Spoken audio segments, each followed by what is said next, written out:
नमस्कार, मी स्वामी षडाक्षरी. आज या ठिकाणी आपण सुरुवात करणार आहोत अमाइन्स या चॅप्टरला. अमाइन्स म्हणजे नेमकं काय, इथून आज आपण सुरुवात करूयात. अमाइन्स या चॅप्टरची माहिती घेत असताना प्रत्येक लेक्चर पहिल्या भागापासून बघा, म्हणजे संपूर्ण चॅप्टर तुमच्या सर्वांच्या लक्षात येईल. आज आपण रेकॉर्ड करत आहोत, आज आपण ज्या भागाबद्दलची माहिती घेत आहोत, आज आपण पाहणार आहोत अमाइन्स म्हणजे काय. आता अमाइन्स म्हणजे नेमकं आहे तरी काय पहा. पहिल्यांदा त्याची डेफिनेशन आपण बघूया. आता डेफिनेशन म्हणजे व्याख्या आहे का. आता काही लोकांना माहित नाही डेफिनेशन म्हणजे काय. अरे माझ्या ग्रामीण भागातल्या विद्यार्थ्यांनो, डेफिनेशनचा अर्थ तो व्याख्या. लक्षात घ्या, कसली बी अडचण तुम्हाला येणार नाहीये. कसलीही तुम्हाला अडचण असेल तर कमेंट करा, आपण सॉल्व्ह करू. आणि घरी बसल्या बसल्या एकदम व्यवस्थित शिक्षण घ्या. टेक्नॉलॉजी आलेली आहे, त्याचा वापर करा. समजलं का. आता मी तुम्हाला सांगतो डेफिनेशन. अमाइन्स म्हणजे नेमकं काय आणि त्याची डेफिनेशन, त्याची व्याख्या आपण घेऊयात. अरे बाबा, अमाइन्स असतात कसं ते पहिल्यांदा बघू आपण आणि मग तो शब्द डिफाईन करूयात. पहा, NH2 बरं का. NH2 आहे आणि तुम्हाला माहित पाहिजे NH2 म्हणजे अमाइन्स. NH2 म्हणजे प्रायमरी अमाइन झाला. NHR हा पण अमाइन्स आहे. NH सेकंडरी अमाइन झाला. RNR हा टर्शियरी अमाइन आहे. NH2 म्हणजे प्रायमरी अमाइन, NH म्हणजे सेकंडरी अमाइन, N म्हणजे टर्शियरी अमाइन. समजलं का. आपण बघूयात नंतर त्याच्याबद्दलची माहिती. परंतु व्याख्या पाहत असताना 3 प्रकारचे स्ट्रक्चर्स मी काढले. हा पण अमाइन, हा पण अमाइन, हा पण अमाइन.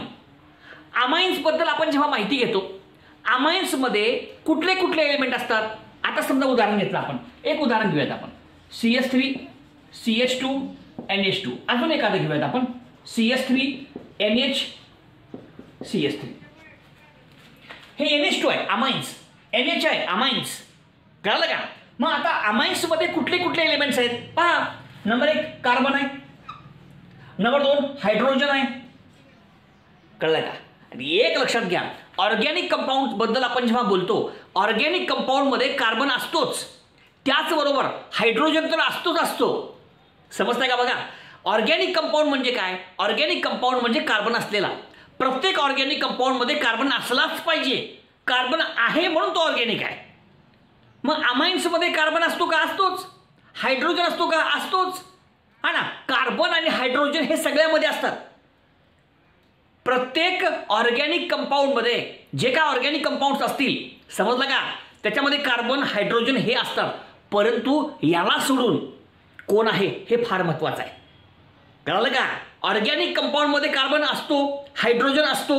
ह्याच्यामध्ये कार्बन आहे का. आहे. हायड्रोजन आहे का. आहे.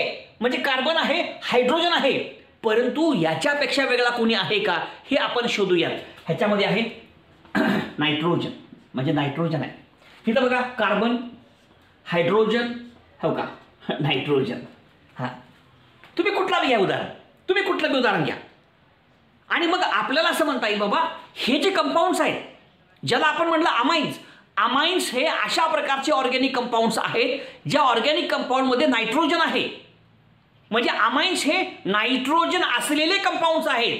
हे त्यांचं स्पेशलिटी आहे, त्यांची खासियत आहे. बाबांनो, अमाइन्स हे ऑर्गॅनिक कंपाऊंड आहेत का.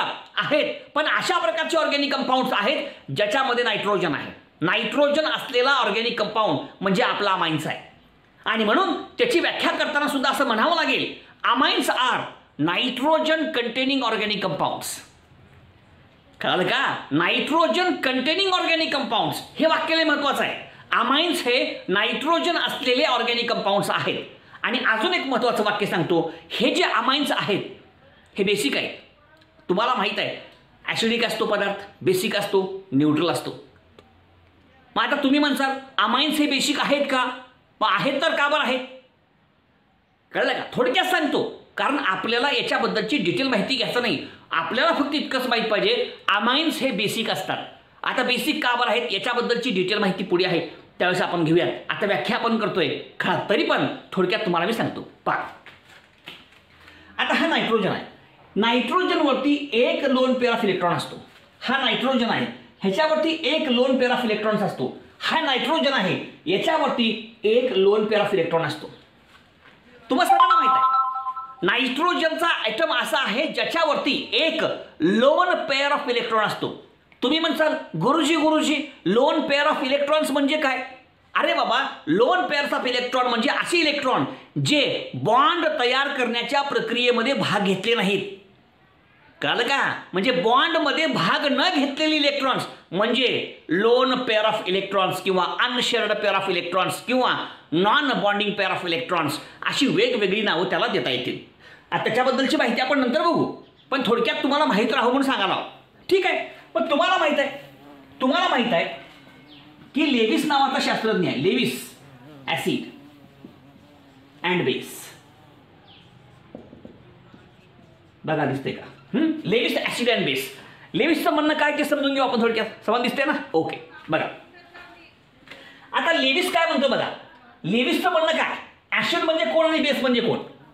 लेविस काय म्हणतोय? ॲसिड कुणाला म्हणावं, बेस कुणाला म्हणावं? लेविसच्या व्याख्येनुसार, लेविसच्या कन्सेप्टनुसार, लेविसच्या डेफिनेशननुसार बेस म्हणजे काय? बेस म्हणजे असा पदार्थ, अशी स्पेसीज जी स्पेसीज इलेक्ट्रॉन देते. कळलं का? म्हणजे जे इलेक्ट्रॉन देतो तो बेस आणि जो इलेक्ट्रॉन घेतो तो ॲसिड, असं लेविसचं म्हणणं आहे. अकॉर्डिंग टू लेविस बेस म्हणजे काय? Base is a species which donate the electron pair. आणि बेस म्हणजे काय? बेस म्हणजे जो इलेक्ट्रॉन पेअर डोनेट करतो आणि ॲसिड म्हणजे जो इलेक्ट्रॉन पेअर ॲक्सेप्ट करतो. हे व्यवस्थितपणे पहिल्यांदा आपण लक्षात घ्यावं. आता बघू आपण काय काय होतं. पहा,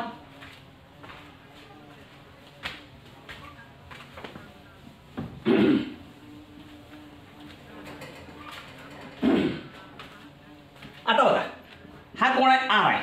हा कोण आहे? H2. ह्याच्यावरती काय ते लोन पेअर्स आहेत. आता हा कोण आहे? नायट्रोजन आहे. बरं, ह्याच्यावरती काय? Lone pair. मग हा लोन पेअर काय करू शकतो? देऊ शकतो, म्हणजे डोनेट करू शकतो. कळलं का? म्हणजे नायट्रोजन जो आहे, अमाइन्समध्ये नायट्रोजन आहे आणि अमाइन्समध्ये असलेला जो नायट्रोजन आहे तो इलेक्ट्रॉन पेअर देऊ शकतो. तुम्हाला माहित आहे जो इलेक्ट्रॉन पेअर देऊ शकतो तो कोण असतो? बेस असतो. अशी व्याख्या कोण केली? लेविसनं. लेविसच्या कन्सेप्टनुसार, लेविसच्या मतानुसार, लेविसच्या डेफिनेशननुसार बेस म्हणजे कोण? बेस म्हणजे अशी स्पेसीज जी स्पेसीज इलेक्ट्रॉन पेअर देते. मग तुम्हाला माहित आहे नायट्रोजन आहे, ह्याच्यावरती काय? लोन पेअर्स आहेत आणि याच्यावरती लोन पेअर असल्यामुळं हा इलेक्ट्रॉन देऊ शकतो दुसऱ्या इलेक्ट्रॉन डेफिशियंट स्पेसीजला. मग हा इलेक्ट्रॉन पेअर दिला, डोनेट केला, म्हणजे कोण झाला? बेस. म्हणून बेस आहे. लेविस बेस आहे तो. कळलं का नाही कळलं? बघा, हे नीट लक्षात घ्या. याच्याबद्दलची सविस्तर माहिती पुढे आपण घेऊयात. आता व थोडक्यात तुम्हाला सांगतो, पुस्तकात दिले म्हणून सांगायला मी व्याख्येमध्ये. बाबांनो, अमाइन्स हे नायट्रोजन असलेले कंपाऊंड्स आहेत आणि अमाइन्स हे बेसिक नेचर असलेले कंपाऊंड्स आहेत. Amines are basic. हे दोन वाक्य लय महत्वाचे आहेत आणि म्हणून व्याख्या समजून घेत असताना आपण लक्षात घेतलं पाहिजे amines are nitrogen containing organic compounds and are basic in nature.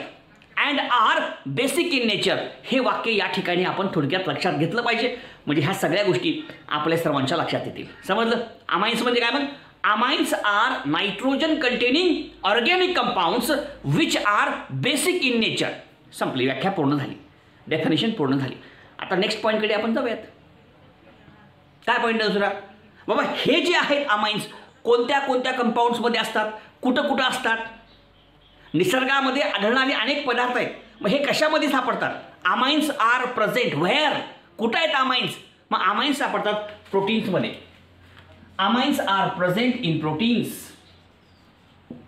पुस्तकात दिले नाही का? Amines are present in proteins. Amines are present in vitamins. Amines are present in vitamins. प्रोटीन्समध्ये अमाइन्स असतात, विटॅमिन्समध्ये अमाइन्स असतात. त्याचबरोबर आणखीन कुठं कुठं अमाइन्स असतात त्याच्याबद्दलची पण माहिती या ठिकाणी थोडक्यात आपल्याला घ्यायची आहे. तो पण कन्सेप्ट या ठिकाणी थोडक्यात आपण घेण्याचा प्रयत्न करूया. ठीक आहे? बघा, प्रोटीन्स, विटॅमिन्स आणि अजून एक महत्त्वाचा कन्सेप्ट आहे हार्मोन्स. पुस्तकात दिले आपल्या. झालं. So amines are present where? Amines are present in proteins, amines are present in vitamins, amines are present in hormones. So these are the different compounds where amines are found. Amines are present and amines are nitrogen containing compounds because they contain the nitrogen atom. At the same time, amines are basic in nature because the lone pairs which are present on the nitrogen atom, that lone pair amine can donate, and we know that according to the Lewis, if any species donate the electron pair, that is called the base, and therefore amines are basic in nature. कळलं का बघा, दोन महत्त्वाच्या गोष्टी सांगितल्या, समजलं का? आणि म्हणून हे सगळं लक्षात घेत असताना आपण लक्षात घेतलं पाहिजे बाबा, अमाइन्स म्हणजे काय? Amines are nitrogen containing organic compounds which are basic in nature. Definition झाली. आता हे अमाइन्स कशा कशामध्ये असतात? Amines are present in proteins, amines are present in vitamins, amines are present in hormones. कळलं का? आणि पुस्तकात दिले वरच्या बाजूला की बाबाडो हे जे अमाइन्स आहेत आहे का, असे कुठले कुठले कंपाऊंड्स आहेत ज्याच्यामध्ये नायट्रोजन असतो, असे कुठले कुठले कंपाऊंड्स आहेत ज्याच्यामध्ये नायट्रोजन असतो. मग तुम्हाला मी सांगतो. ओके, बघा दुसरे कंपाऊंड्स, ह्याला सोडून दुसरे compounds, R C double bond O NH2. हा कोण आहे? अमाइड आहे. हा कंपाऊंड कोण आहे? अमाइड. हो का? ह्याच्यामध्ये कोण आहे? Nitrogen. So amides are also nitrogen containing compounds. त्यानंतर आर NO2 नायट्रो कंपाऊंड्स आहेत. हे NO2 म्हणजे नायट्रो कंपाऊंड, ह्याच्यामध्ये पण नायट्रोजन आहे. समजलं का? तर अशा प्रकारे या ठिकाणी नायट्रोजन असलेले वेगवेगळ्या प्रकारचे कंपाऊंड्स आहेत, त्याच्याबद्दलची पण माहिती या ठिकाणी आपण घेतली पाहिजे. आणि अजून बघा या ठिकाणी कोणतं आहे का? C double bond NOH. हे आहे ऑक्साईन. कोण आहे? ऑक्साईन. याच्यामध्ये पण नायट्रोजन आहे. हा नायट्रोजन आहे, नायट्रोजन आहे. आणखीन काही असतील ते तुम्ही बघा. कळलं जावा ना? म्हणजे नायट्रोजन असलेले ऑर्गॅनिक कंपाऊंड कुठले कुठले? कोणाला सोडून? कोणाला सोडून? तुमच्या अमाइन्सला सोडून. हां, मग कोण कुठले? अमाइड, हां, नायट्रो कंपाऊंड, हां, आणि हा आहे ऑक्साईन. ऑक्साईन. तर हे अशा प्रकारचे सगळे कंपाऊंड्स आहेत. अशा प्रकारे या ठिकाणी अमाइन्समधला पहिला इंट्रोडक्शनचा भाग घेतला, ज्याच्यामध्ये आपण डेफिनेशन घेतली आणि आणखीन काही गोष्टी घेतल्या.